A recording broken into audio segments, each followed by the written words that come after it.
Hey, everybody on hold. Thank you for holding. How are you? Thanks for listening to Pastor's Perspective. We're going to begin, I want to say, in about 2 minutes or so. All right? So don't hang up. Thank you so much for listening. We'll get to you as soon as we can. All right? God bless you guys. Hang on.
You know what that means. It's time for Pastor's Perspective, sponsored by Calvary Chapel, Costa Mesa.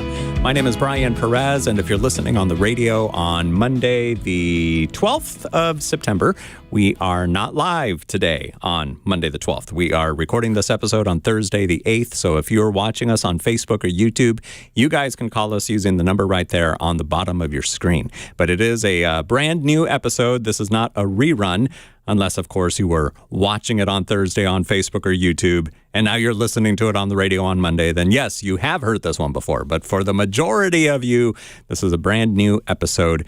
Thank you so much for listening to the program. Answering your questions today, we've got Bobby Conway from Image Church in Charlotte, North Carolina. He's the pastor there. He's also the guy you see on the 1 Minute Apologist channel, all 12 or 1,300 videos that are there. Make sure you subscribe to Bobby's 1 Minute Apologist channel. That way you can get notified every time he puts up a new video. And here in the studio with me, it's Phil Metzger, the pastor of Calvary San Diego. What is going on, gentlemen? Hey, guys. I love doing this. It's Monday. Good to be with you guys. Good to see you, Bobby. Yeah, good to see you too, bro. You haven't slept since Thursday, I guess. Dude, and do I look like it? Does it? It's so obvious, huh? You haven't changed. Haven't changed. Nothing's changed at all. Man. We're just marathoners, you know. We take this serious. That's right, we do. All right, so let's see who's on the phone. Who else has not gotten any sleep in the last 4 days? They've been on hold this whole time.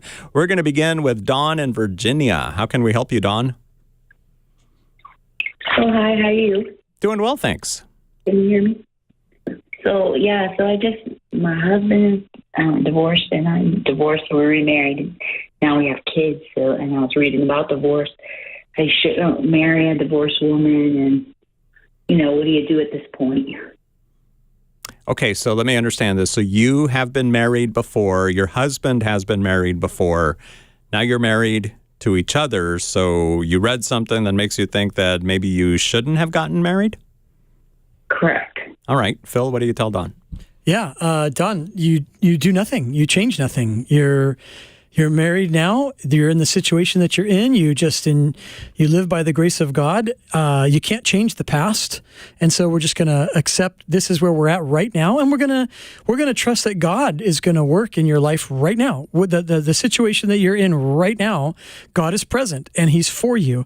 And so there's and the verse that you're kind of talking about there in the book of Matthew, there's kind of different understandings, not of the idea of divorce and the importance of staying married, but Jesus in that passage talks about that divorce was permissible because of the hardness of man's heart. So it's not a recipe for do this, don't do this, don't this, but rather to say man's heart is hard, and really the Bible says evil, and I don't mean that as a judgment, but just simply to say that apart from Christ, we're lost. That's what the Bible declares. So you're now in a marriage, and you should stay married and be married and let God be totally a part of your marriage today in 2022. Embrace what God has for you guys now. Does that help you, Don? Yeah, it makes me feel better. I mean, we kind of figured that anyway, but every now and then I read and, I get guilty reading the scriptures, so start feeling guilty, like, oh, man, what did I do? I can't get out of it. I don't want to get out of it, but you know how it is.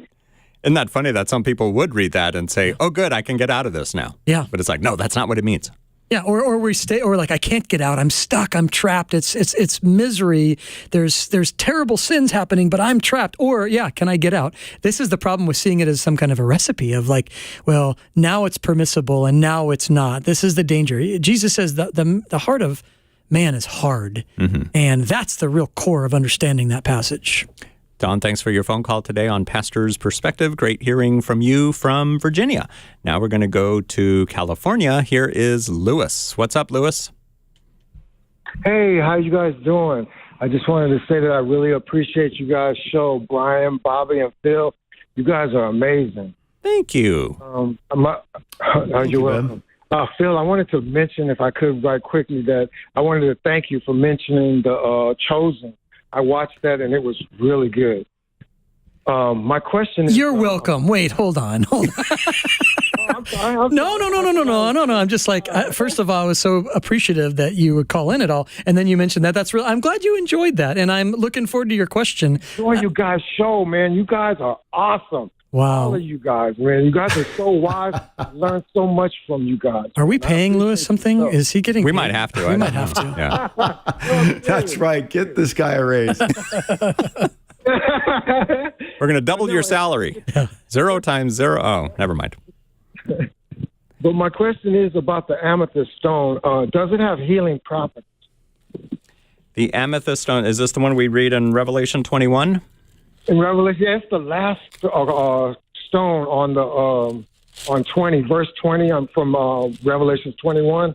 But I have bought amethyst stones, and when you buy them, they'll tell you, oh, these have this and this type of properties, and they can heal. And I just wanted to know, what was your perspective on that? Wow. Bobby, what would you say? I would say that I'm hesitant when it comes to stones and some of these types of things and what they're able to do. Now, let me say, I recognize that God has created an earth, and in this earth that there can be some healing properties. So, for example, people with psoriasis travel all the way to the Dead Sea to float in the Dead Sea because of the healing properties, of basically, especially they get that mud that's got all that salt in it, and they put that on their body, and that can have some healing properties. So I don't want to sound like, you can't find any kind of healing properties like Epsom salt and things like that. I think there is healing properties with things on earth. The thing that I would get hesitant of is when you get your new age people and they start getting connected to stones, and now these stones sort of become divinized, and they have like special properties and powers, and you almost sort of turn stones and crystals and tarot cards and all this kind of stuff into something more than it needs to be. Tarot cards, obviously, in particular. So I have no problem with Christians, so to speak, studying the earth that God has given to us and understanding. Like, think about even people as they age. There's creams that have healing properties that help the skin to not get as wrinkled as fast, or that can lighten age spots up. There's all kinds of stuff like that. And so I only say that to say that sometimes Christians can get, and I would have been one of those Christians at one time and like, oh my goodness, like, let's not talk about, but when you really just step back and go, well, I would hope that there would be some healing properties in the earth. Doctors have obviously figured some of this stuff out. It's called medicine. There's bad medicine, but there's good medicine. So the long answer is yes. The short answer is yes. The caution is when you pair it with New Age and those types of things like the occult, we have to be cautious. What about when it comes to like marijuana? What do you say about that? I would say that there can be a place for medical marijuana, and I think it would be very, very selective. I think that it gets abused. So people saying, I'm anxious. Well, I'm anxious too. We have to figure out ways to deal with our anxiety. I'm talking about somebody that's dying of cancer, right? They're going through chemotherapy. They're nauseated.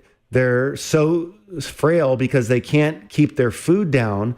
Well, I think that marijuana can help people to have an appetite and then to get the food down, and it can also help with some of the pain. So in that situation, yeah, I mean, because if somebody's going to really come at me on that, I'd say, well, that's a lot less dangerous than some of the codeine and other types of things that people get injected with after surgeries or heading their way into surgery. So on a medicinal level, I think that that's one example. I'm not saying that's the only example, but I think it would need to be very cautious in the way that it's used.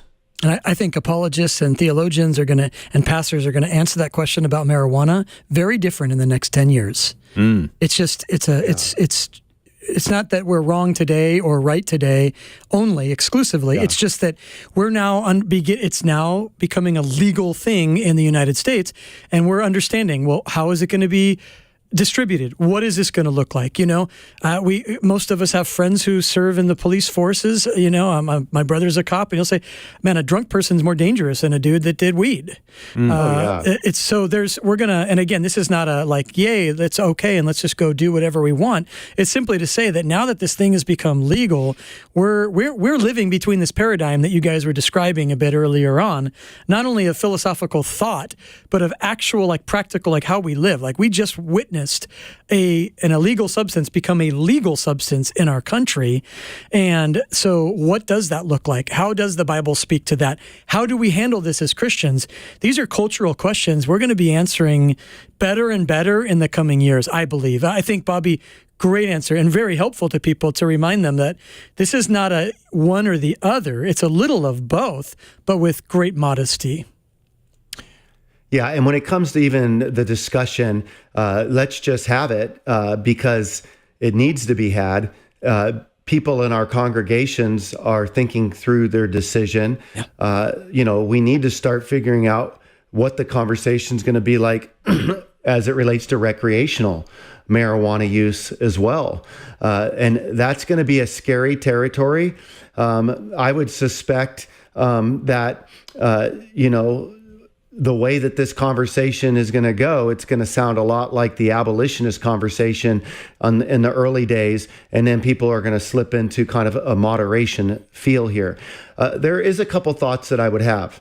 Number one, we have to recognize the dangers that can be associated with marijuana use. With the THC levels, they're much higher than they used to be. And so abusing marijuana can be connected to paranoia, and it can be connected to, messing the prefrontal cortex up and working down the self-control center. People are going to make arguments though, like, okay, what if I take just a light amount that is equivalent to taking a beer or two? And that's going to be the discussion where, for me, I think that we have to be able to know how we can go about answering that. I would probably say something like this. Well, when somebody has a beer or two, it's an experience. So they're going to drink a beer. And again, just for listeners, I personally don't drink. I'm a recovering alcoholic. I haven't had a sip of alcohol in over 4 years. I don't have a problem with people drinking in moderation. I think that the Bible lays that case out. My wife is one that will partake. That said, when somebody drinks, it's more of an experience. So for somebody to take marijuana as a recreational and just have a light amount where they're not getting intoxicated, well, that's like taking a bite of a cookie, right? And chewing it. That's not much of an experience. So then what you have to realize is you want something different than just the taste of the brownie. You want the effect of feeling what you would feel after the experience of drinking a glass or two of wine. Now, I don't think that that's bad. I think that, like, for example, I don't think as Christians we should fault people for wanting to feel good. I want to feel good. I wish that I could drink in moderation. I just can't. So I don't want to fault people for wanting to feel good. We all want to feel good. We just have to know what feeling good looks like with maintaining self-control. And that's going to be the key. And so this is going to produce some interesting conversations. And I would say to those who are listening, be merciful to those who are out on the front end leading as we strive to have this conversation, because this is new ground. And people like yourself are going to call up and you're going to ask us these questions, and we're going to have to think through things. Here's what you can know that we're always going to say. We have to maintain self-control. So if we ever do permit a certain amount, what we're doing is we're saying you have to figure out what that is where you maintain self-control. Let me say this. It's always wisest to abstain completely from everything, from alcohol included. You don't have to worry about it. But if you choose to do so, what are some principles? And so when Phil and I are talking, what we're trying to come up with is there's going to be some people that are just going to do it anyway. Well, how can we say, here are some guiding principles to not get drunk, to not get high, and to remember if you choose to go down that path? That's the conversation that's going to have to get entered by lots of people. I'm not sure exactly what it looks like, but we need to go there. That's so good. And I think you're exactly right, Bobby. This is going to be the next several years, maybe many years, of just the iterations of these conversations. But I like what you said there, and I think it happens. I spend a lot of my time at the intersection of like theology and culture. And so that's where my fun place is, as a believer and as a pastor.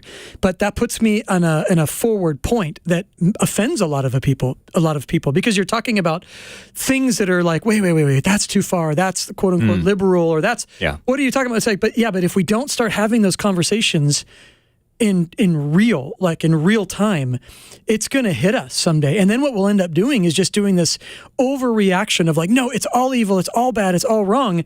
And we're going to push people away from Christ, that Christ is not pushing away himself.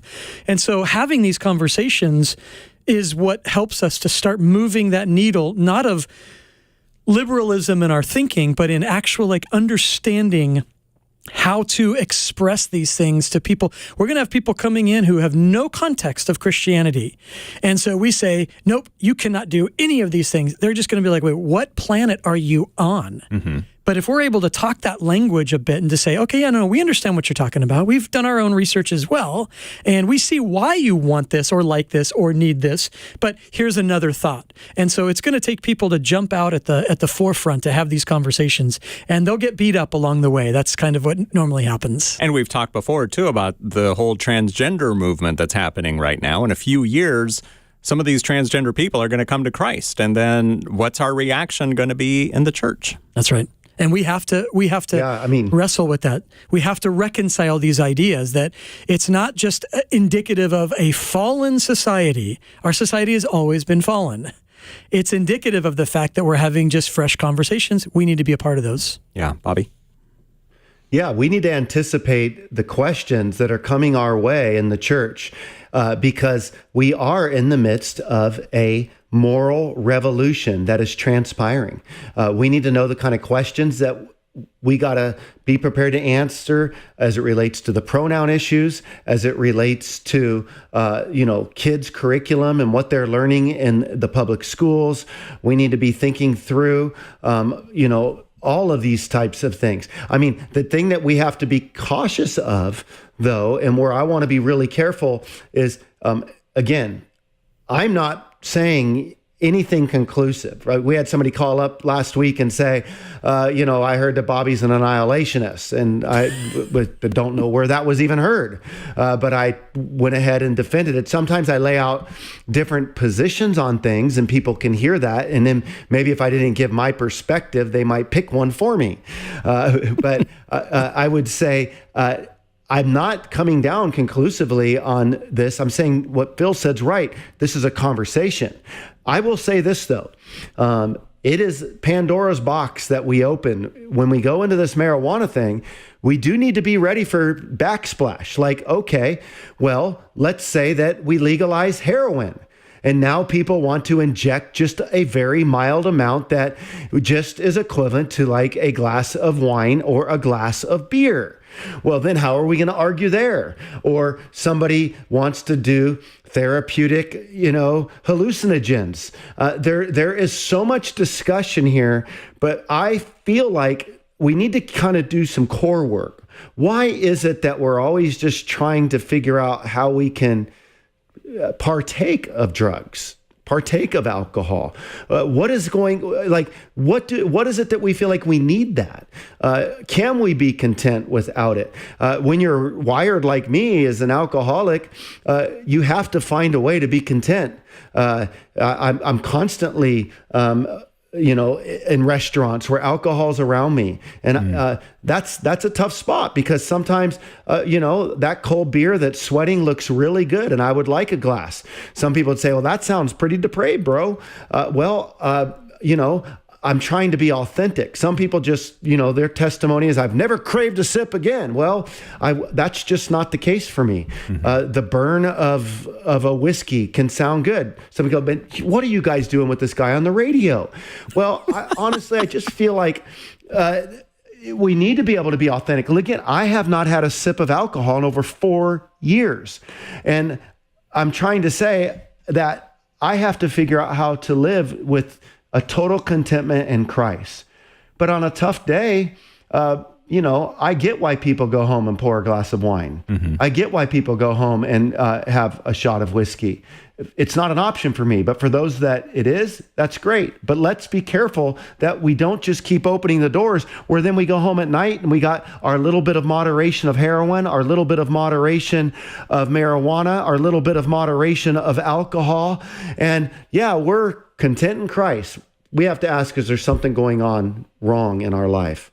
I just want to add something really quick for anybody who's maybe is new to the Pastor's Perspective program. And when they hear Bobby say that he hasn't had a sip of alcohol in 4 years, they're probably thinking, wait a minute, 4 years, that was not that long ago. Why is this guy on the radio? No, maybe you should just give the shorter, what should I say, the story behind that. Yeah, I mean, the 1 minute answer to it is, anybody's interested, they can hear on YouTube Confessions of an Alcoholic Apologist. And there's 2 parts. My friend David Wood, who's an apologist, interviewed me on that. And it's going to show like 12 hits or so because he shut down his channel altogether and started something new. And then part 2 with my wife. I went 23 years almost without a sip of alcohol, slipped into depression and wondered if I could drink in moderation. And the experiment was a failure and ended up going back into recovery and getting my life straightened out. But I wasn't trying to go out and just get inebriated and blow it and do a bunch of consequences. I was trying to cope with life. Honestly, I was so utterly and deeply depressed in such a profound way that I had suicidal ideation. I didn't want to live. And, a wise person once said, if you have a gun in one hand and a bottle in the other, take the drink.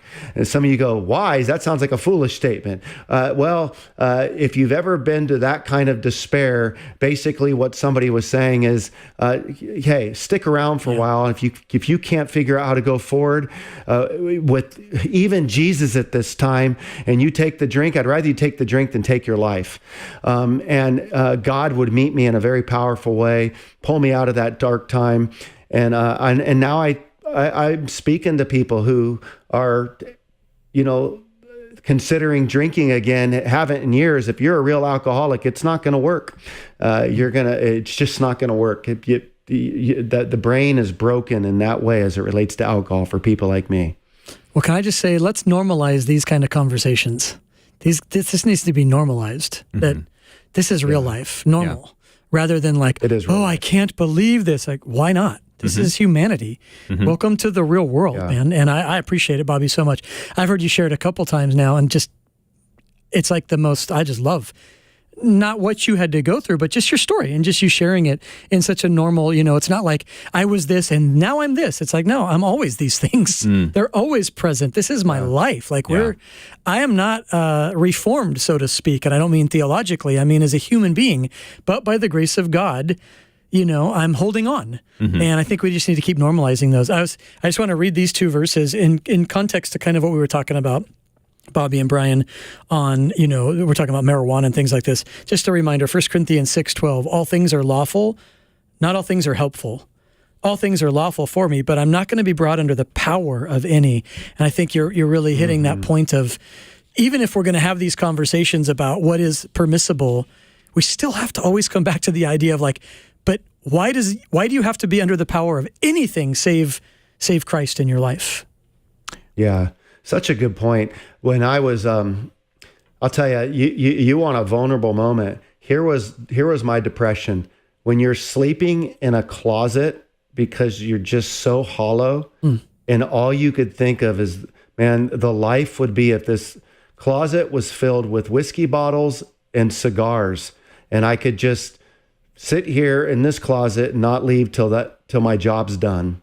And that was how dark my depression took me in despair. And if anybody's out there, I just want you to know that there's hope and that Jesus is good and he's loving and he can pull you through. But, Phil, I'm thankful for how you're inviting conversations like this, because sometimes people have these drastic stories and they quit drinking or drugs and they never had a crave ever again.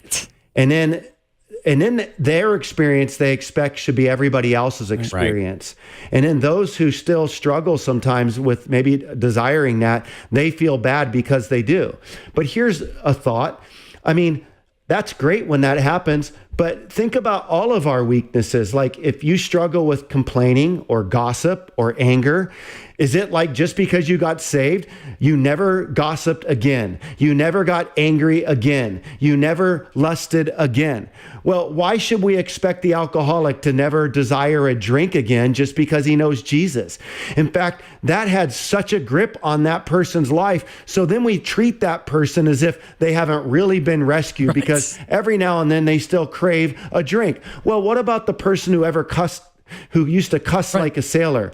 I mean, do you ever get really angry and you think it would feel really good to drop a 4-letter bomb right now, like really good? Yes. But you weren't asking me, sorry. Right. Rhetorical. Yeah, okay. Like I've heard people say that feels very therapeutic just to drop it. Well, I get it. Like I think that, my baseball coach knew that when I was younger, I had an anger problem. He took me inside of basically this, this trailer, and he gave me a baseball bat, and he said, I want you to hit these bags as hard as you can and get the anger out, because I was just messed up at that stage, right? That felt good, but that doesn't mean just because it feels good, you need to do it. It would feel good to have a drink. It might feel good to say an expletive, but don't confuse the feeling good of saying the wrong thing with being right. Yeah, so good. Wow. Good conversation. Thank you so much for calling us with your original question, Lewis. We just kind of went off on this other trail here. From amethyst to marijuana. Yes. We discuss it here on Pastor's Perspective. We are not live today if you're listening on the radio on Monday, but we've got lots of calls that we want to get to. Yeah. Man, oh man, let's go to, South Africa. Chantel. Hi there. Welcome to Pastor's Perspective. Hello. I normally send my messages in through Facebook, but I thought I'd try the phone this time. Thank you. My husband's been going through a really difficult time with work. He's got a lot of businesses and, sometimes everything just goes wrong at once. I've been a stay-at-home mom for about 6 years, so I thought, okay, let me go and I'm going to help him. And I've taken a lot of the things off his plate. And things at home are getting difficult because there's nobody running the house. And the more I seem to give in and help him take off his plate, he's loading his plate with other things, and it's church things. So he's on the missions committee, he's on the management committee, and they've now asked him to be the treasurer. So at home, we're not getting family time, we're not getting husband-wife time, and there's this guilt because I feel I can't say no because it's a church, but in the same breath, I can't pour out more at this stage. I'm kind of like spent. There's not much. I can't take up more slack. I can't, and we kind of argue a bit about it. I'm not very good sometimes with, how can I say, being a bit more patient, but I just, at this point, I feel like I have been supporting, but I really want him to say no to being the treasurer at this point, and I don't know if I'm doing the wrong thing. You can do it for him. You can just send a letter to the church and forge his signature and say, I will not be the treasurer. I'm sorry. No, I'm joking. That's not the correct answer. You will get the real answer in just a little bit. We do have to take a break, Chantel. Thank you for holding for a super long time. We'll get back to your question and the answer to it from Phil Metzger and Bobby Conway on Pastor's Perspective. Not live on this Monday, but recording on Thursday, the 8th of September. So if you're watching on Facebook or YouTube, you can call us right now using the number right there on the bottom of your screen. We're going to take a quick break, and we'll be back in just a little bit. Hang on.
Hey,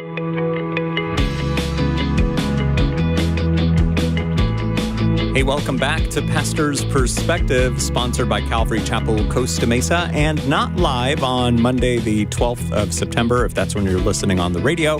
But if you're watching on Facebook or YouTube on the 8th of September, that's when we're recording this episode, we would love to hear from you. You can call us using the number there on the bottom of your screen, which I'm not going to say on the radio because then people will be calling in on Monday when we're not live. Nobody's here to answer the phone. So that's just for you guys watching on Facebook and YouTube. It's right there on the bottom of your screen. Give us a call.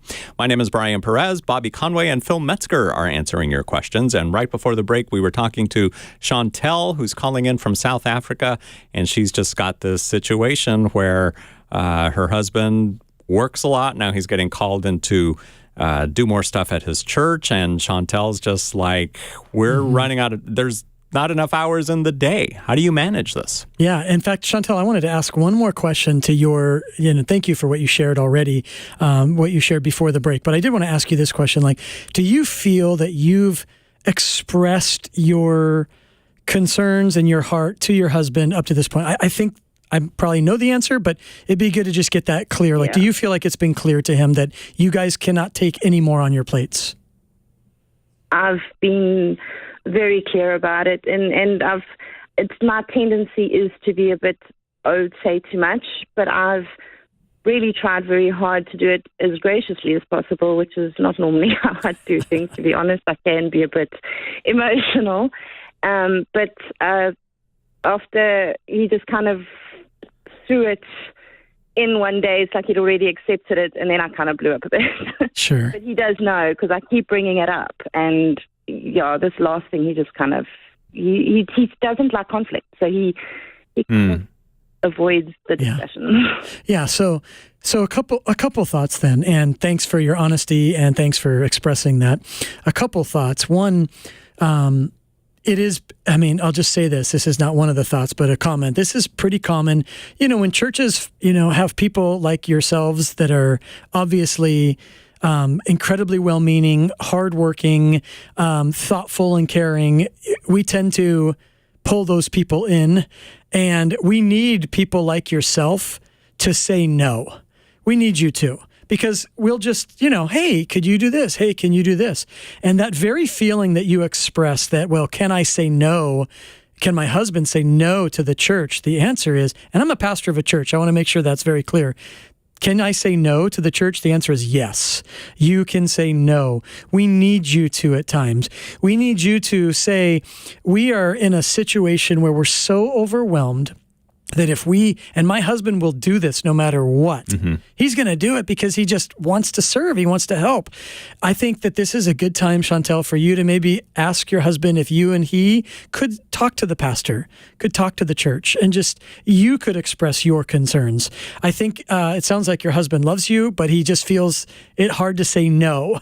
And maybe you could be a help in that. It sounds like, again, this is an overachieving guy.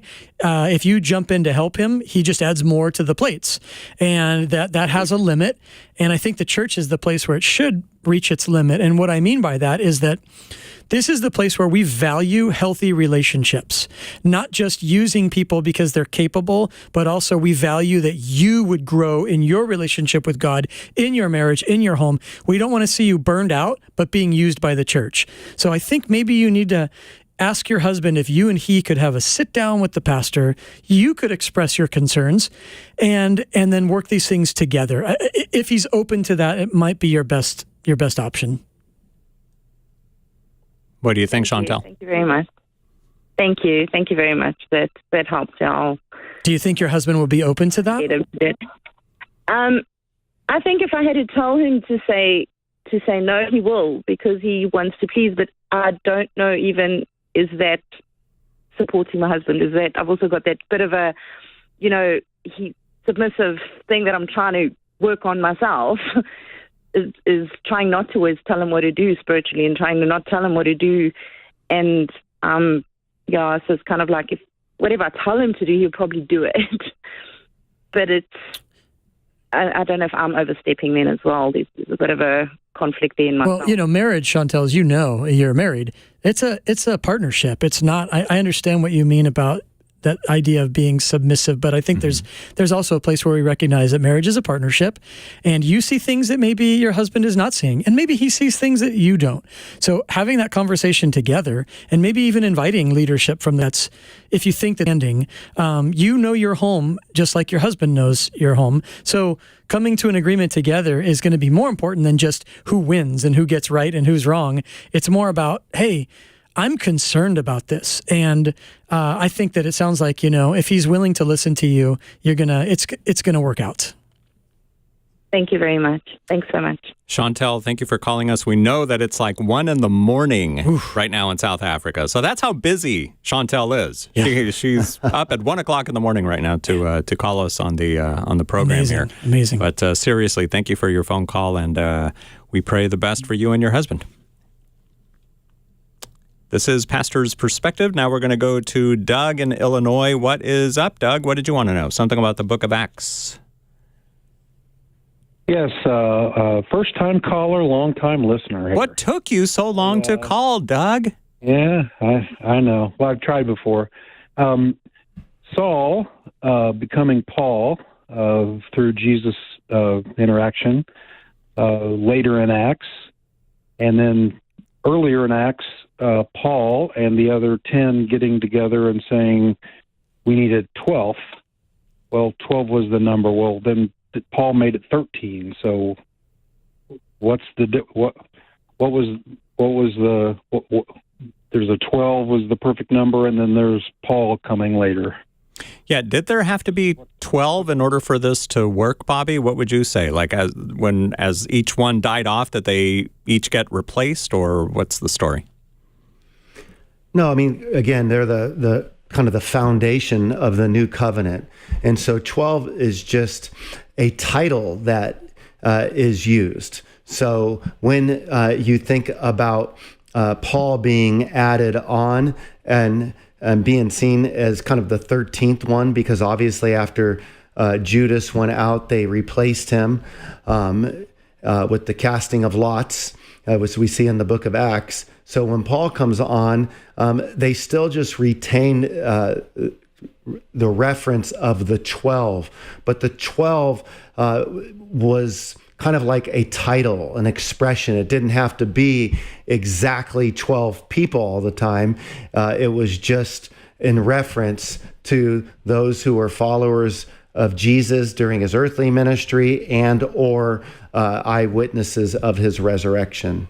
Phil, any thoughts? No, I mean, yeah, that's exactly right. And for clarity, Doug, on your question, when they gathered together, Paul was not a part of that at that moment. And so then he was kind of later, God called him to be an apostle. And we see throughout even in the book of Acts and later in the writings of Paul, he refers to other people as apostles. So as Bobby shared, there was this kind of title, this idea, but there's not this like role where when one died, they were replaced, or, Paul's the quote unquote 13th. It doesn't work like that. He was an apostle. God called him. And then there were the apostles, but it's a great answer, Bobby. I think it was already helpful enough. Good job.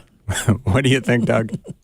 Thanks, bro. Oh, thank you. Thank you very much. All right. Thanks for calling us today from Illinois. Next, we're going to go to Julie in California. Julie, it says here, has a new friend who's into what? Julie? Occultic things. Occultic things like tarot cards and crystal balls. And you want to know if you should keep hanging around with this person. Yeah, she has like angel tarot cards, crystal ball, a lot of occultic things. She was once a Mormon, and she's a new friend, but I don't know if I should continue to be friends with her or... Now, is she asking you to do any of these things with her? She asked, and I said no. Well, that was good that you said no. Phil, what do you say? Yeah, good job, Julie. Yeah, it's such a great question, and people ask these kind of like, this is, my friend is into this, should I be friends with them? And the question I like to put back to that person is this: what do you think?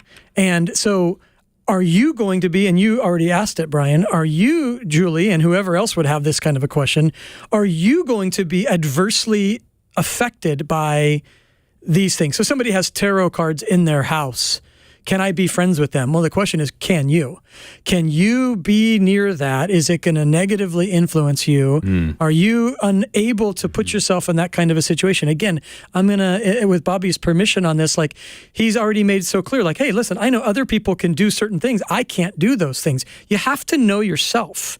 I know myself, what I can and what I shouldn't do. And I think a lot of being a Christian is learning about the Lord and about myself, to know, like, gosh, these are limitations that I need to put upon myself. I will not do well in this situation or with these kinds of friends. And so before we answer the question of, can you have that kind of friend? It's, can you be that friend that person needs? That person needs a friend who is a believer, who's not going to be influenced by the tarot cards, the crystal balls, and those kinds of things. If you can't be that person, then no, it's not going to work out. But if you can be and not be influenced in a negative way towards those things, then you might be the very friend that God has put in that person's life for such a time as that. So you got to know yourself to know what's best. What do you say, Julie?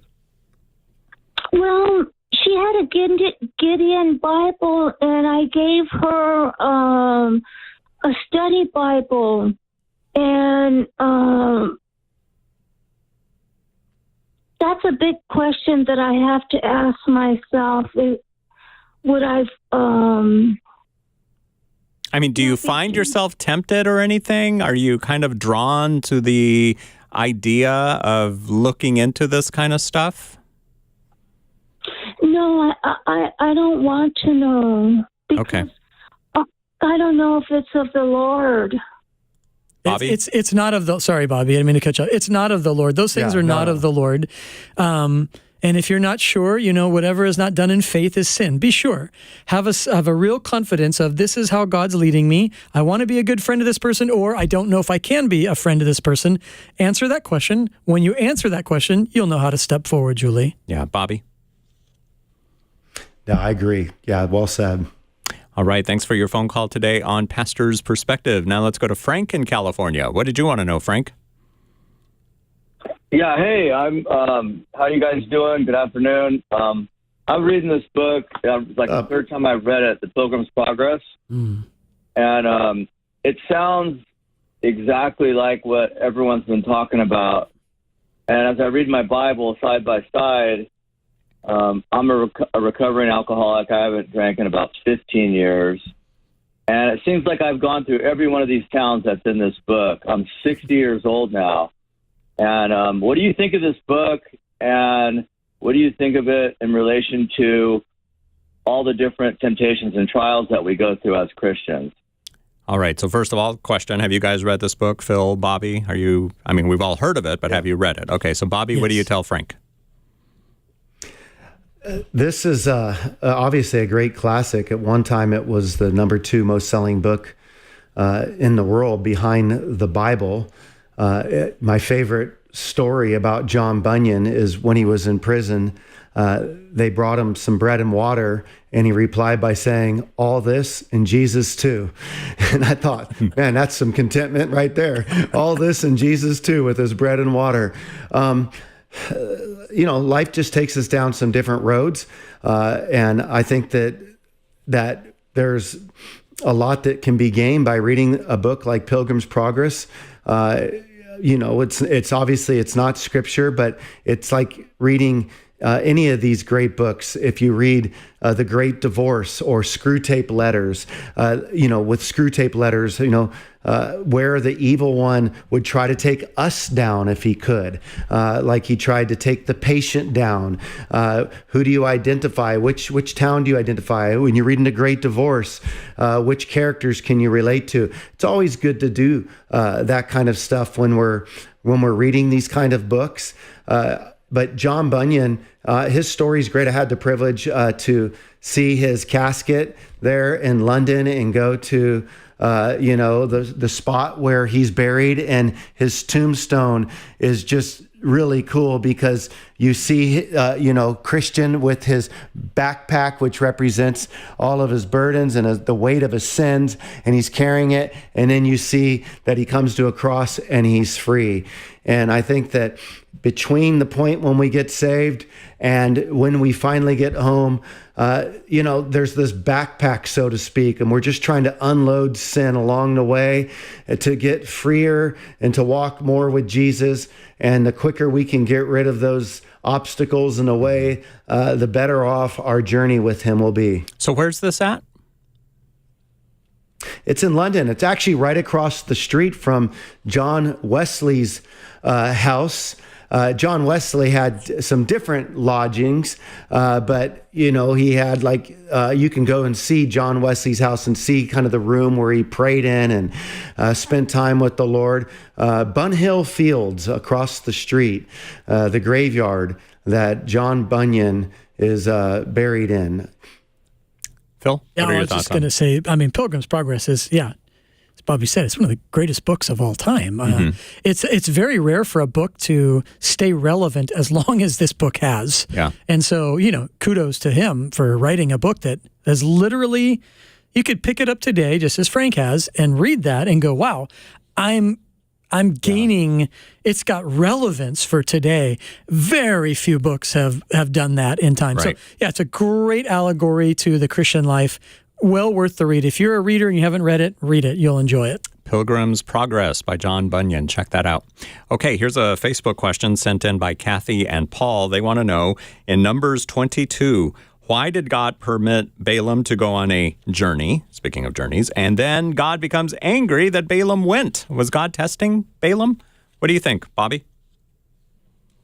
Balaam got out ahead of himself, so he didn't wait until the messengers came to go. So he got out in front and impulsively went. And obviously, Balaam found himself in trouble as the story goes on from there. Phil? No, that's it. He got ahead of God. He got ahead, did his own thing. God's like, nope. And it's a great answer. All right, Kathy and Paul, thanks for sending that question in. Okay, so we just got a call from South Africa. Now we've got a call from Australia? Really? Yay. Wow. Hello, Natalie. Hello. Can you hear me? Oh, yeah. What time is it in Australia right now? If it's 1 a.m. in South Africa, it's probably, 3 a.m. where you are? It's 10 to 10 in the morning. 10 till 10 in the morning. Oh, I was way off. Hey, it's never mind. We were feeling sympathy for you, Natalie. Yeah. She's more awake than we are. Yeah, exactly. So how are you listening to the program, first of all? I was watching live on Facebook. Okay. However, my husband and I listen through the K-Wave app daily, pretty much. God bless, guys. Oh, yeah. Good to hear you. God bless you too, bro. In Australia. Wow, that is so cool. I've always wanted to go to Australia. I guess I'm in Australia now. Can we do Pastor's Perspective on the road? Can we do a Pastor's Perspective around the world? Let's go. Invite us to your church, Natalie. We'll be there. Yeah. Let's go. Our pastor, and sorry, this is Matt's husband, Sam here. So, hey guys, how you going? Doing well. Oh, good. We're actually very blessed. We've got our pastor, Brad Hall, who is actually good friends with Brian Broderson. So I don't know if you've heard of Brad before, but of course, very blessed that God's really planted just an amazing church all the way actually in the Northern Beaches in Sydney. So we're super One Love. Yeah, One Love Church. That's amazing. I know, Brad. Yep. Cheers to you guys. Good to hear from you. Thank you. Awesome. So what's your question for us today? Yes, we had a question around the 144,000 that are sealed. We just wanted to know a bit more clarity around are they around for the whole tribulation? And if you could just explain again around the 144,000. All right, Phil, you want to start with that? In Revelation. Yeah, I'm happy to start, and then I'll let Bobby clean up and just hit that home run. Well, Bobby just finished teaching through Revelation, so he might even have a... Yeah, that's why he's cleaning up. Exactly, because he's going to be like, well, that was cute, what Phil said. Let me now express this. Oh, boy.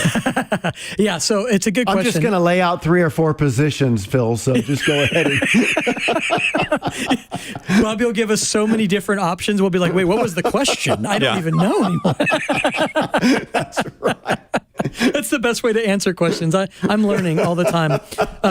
Yeah, so it's a good question. To be clear to your question, we don't know if they live through the whole tribulation. We have no idea. Even, and again, I know Bobby can address this because, again, I think he does a great job when he does this, but there's different interpretations of how people see this 144,000 as well. Is it a literal 144,000? Is it representative of something, more complete and so on? If you take a literal approach, if you take it literally, then I can say literally, we don't know how long they all live, if they live through the whole tribulation, or do some not live through the tribulation, do others that we just don't know. If you take a literal approach, you take it to be Jews who are born again during the time of the tribulation, and God uses them in very unique, powerful ways to be a witness across the world to the gospel of Jesus Christ. There's different interpretations of that. People who hold different interpretations, and I'll let Bobby express those, they're not foolish, they're not ridiculous, it's not in error, we just have different interpretations of that. Bobby, I'll hand it over. Yeah, well said, Phil. So the one interpretation I know we're in agreement on is that it's not the 144,000 according to Jehovah's Witnesses that are going to exclusively get to heaven. That's right.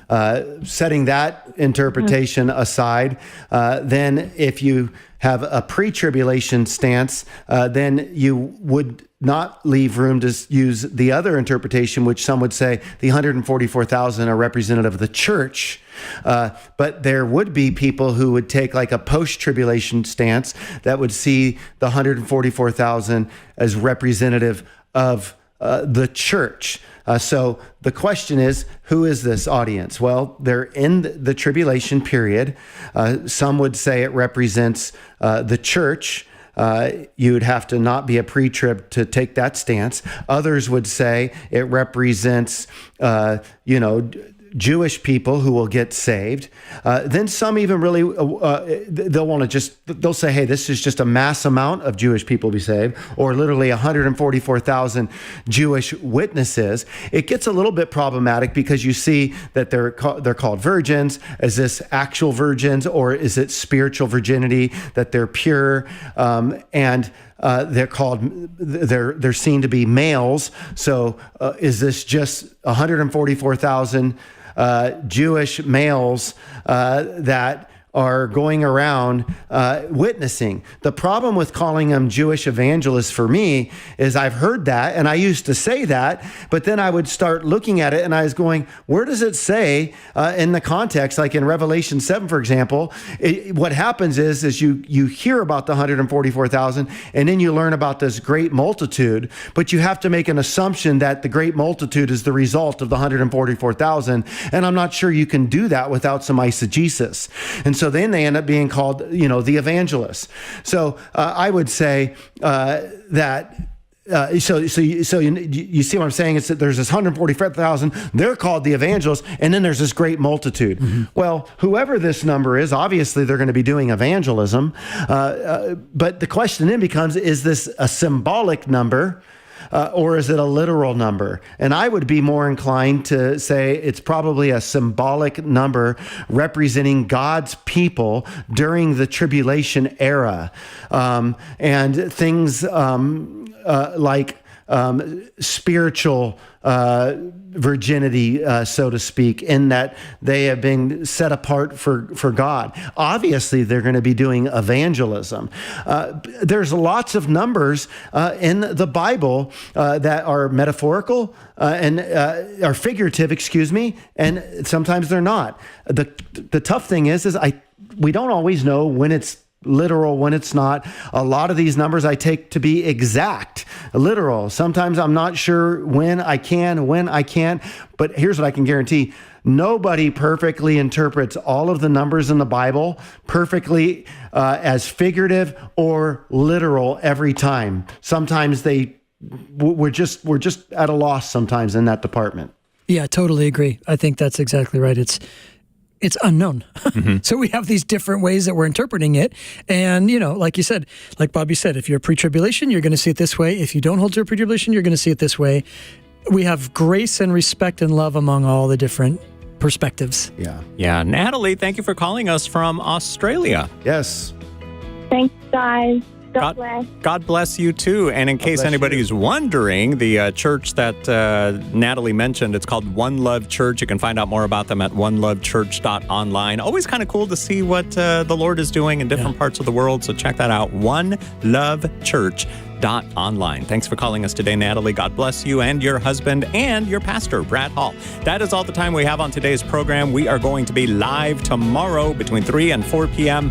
Pacific time. I have to say Pacific time because we've got listeners in South Africa and Australia and everything. So check the globe and see when you can call us here on Pastor's Perspective, sponsored by Calvary Chapel, Costa Mesa.